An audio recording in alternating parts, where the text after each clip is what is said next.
In this lecture, we're going to go over some of the different ways that genetic engineering can be used in the real world. Genetic engineering has lots of different applications in identification in healthcare and medicine, in agriculture and industry, because there's lots of different parts of the world that rely on biological systems, and so genetic engineering can be applied to most of those systems in some way.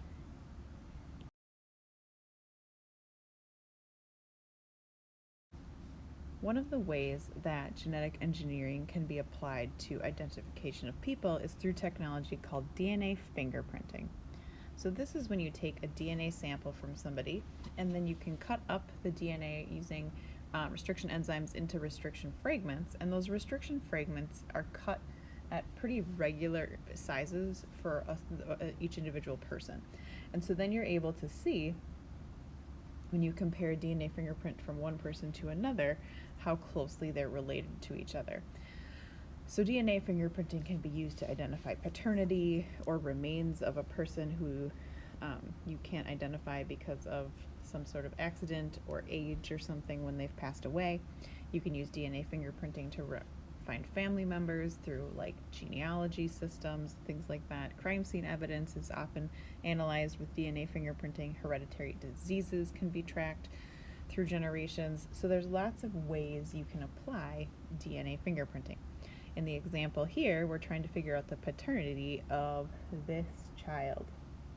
And so you can see there are some bands from the mother's DNA that match up with the DNA from the child. And then there's also some bands from one of the potential fathers that matches up with the child.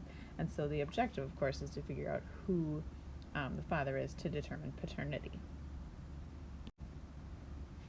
Forensic evidence is another way that genetic engineering can be applied. So this is oftentimes in conjunction with DNA fingerprinting, because DNA fingerprints can be used to identify someone's identity and to find out if they were at a crime scene or if they're the victim of the crime scene, or to separate evidence from the victim and the potential perpetrator.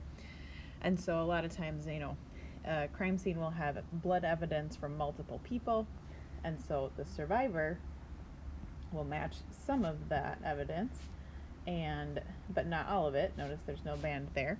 And so then you can use the survivor's DNA to figure out that they were there, and then the remaining DNA from the fingerprint might be the perpetrator. DNA can be collected from lots of different fluids, not just blood. So, saliva, tissue samples, bones, hair, all of those can contribute enough DNA often to get a sample.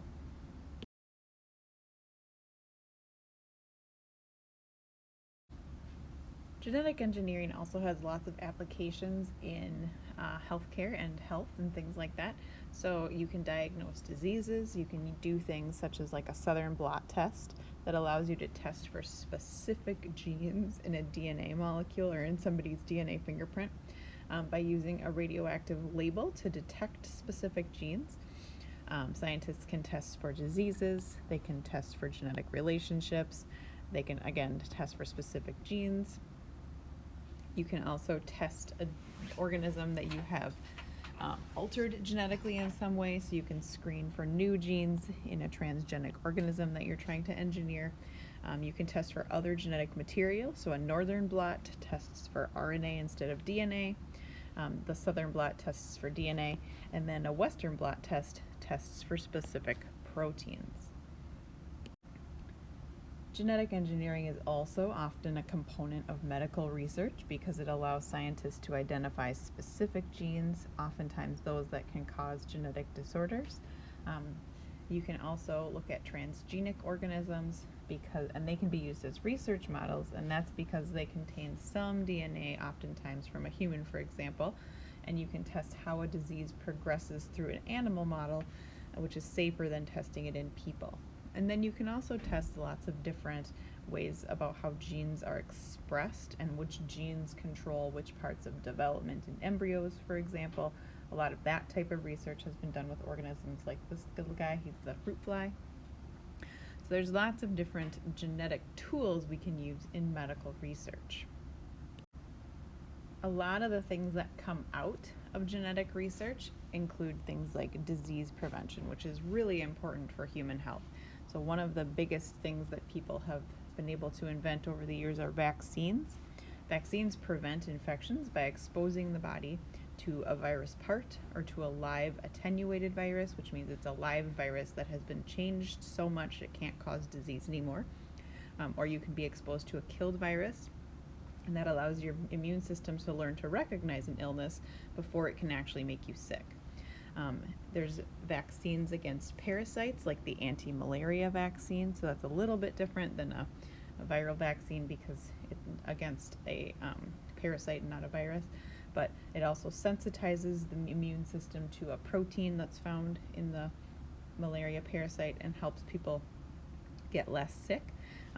Gene therapy can prevent diseases, and so this is introducing a gene to somebody's cells in a specific area of their body so that it can express a gene correctly instead of expressing a faulty gene.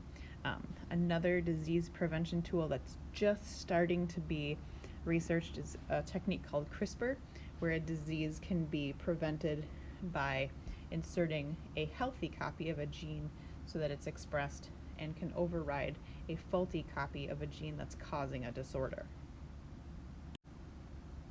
If somebody has a disease or a disorder, genetic engineering can still help them be treated. So examples would be like for a person who has hemophilia and has a hard time having their blood clot normally, they can have transfusions of something called the factor VIII protein.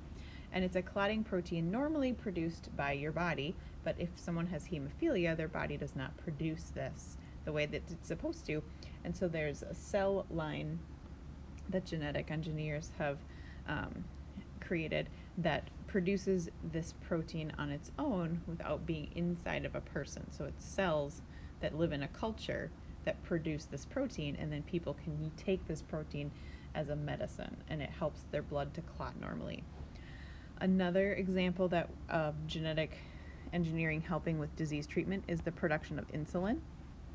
So insulin is produced normally in the human pancreas. Somebody who has diabetes cannot produce enough insulin to stay healthy. So scientists were able to isolate the gene for insulin, so that's this, and then they inserted that gene into a plasmid, or a small piece of DNA inside of a bacteria cell, and then that bacteria cell lives in a fermentation tank and produces a whole bunch of insulin, and then the scientists can collect the insulin and put it into an easy to deliver system like an injection for people who have diabetes. Another way that diseases can be treated is through gene therapy, like we talked about before, where a defective gene can be replaced in a specific part.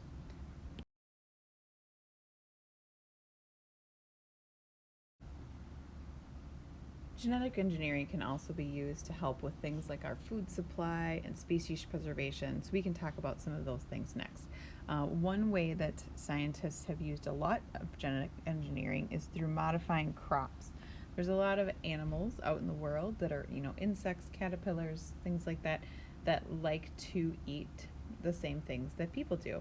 And it's really difficult sometimes for people to produce enough food for all the humans on the planet if the crops are being destroyed early by insects or fungus and things like that.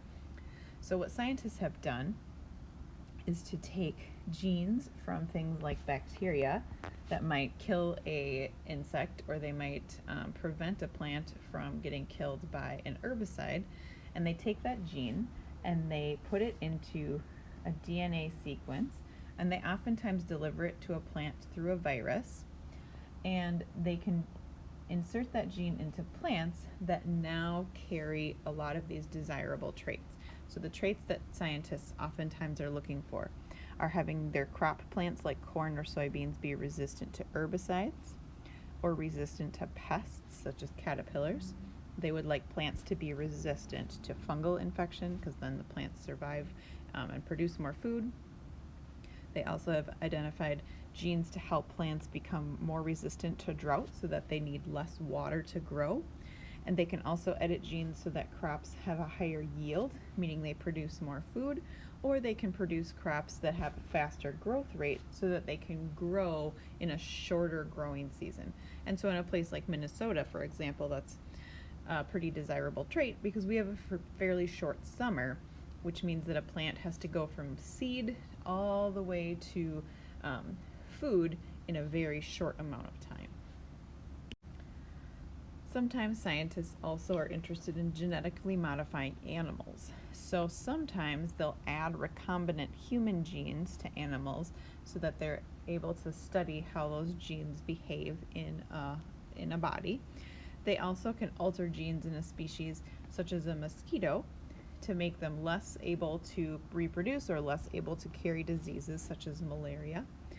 You can increase hormone production in things like cows to produce the amount of milk that they can make.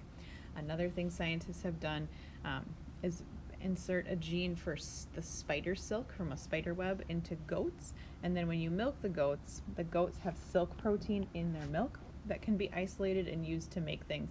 And the reason scientists did that is because spider silk is incredibly strong and light, and so they hope someday to maybe use that as a building material. And finally, scientists are interested in species preservation and specifically preserving the genetic variety that is within a certain species.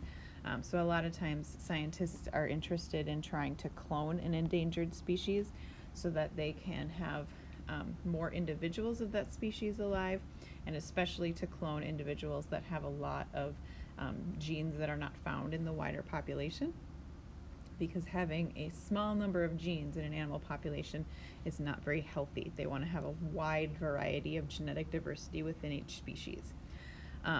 Scientists can also produce animal products in the lab so that they don't have to get them from an animal. An example would be horseshoe crabs. They have a blood that's really valuable for research, and scientists are trying to come up with a synthetic product that comes from a bacteria cell or a yeast cell so that it's not harvested from live horseshoe crabs. Scientists have also talked about cloning extinct animals, though this is a bit controversial.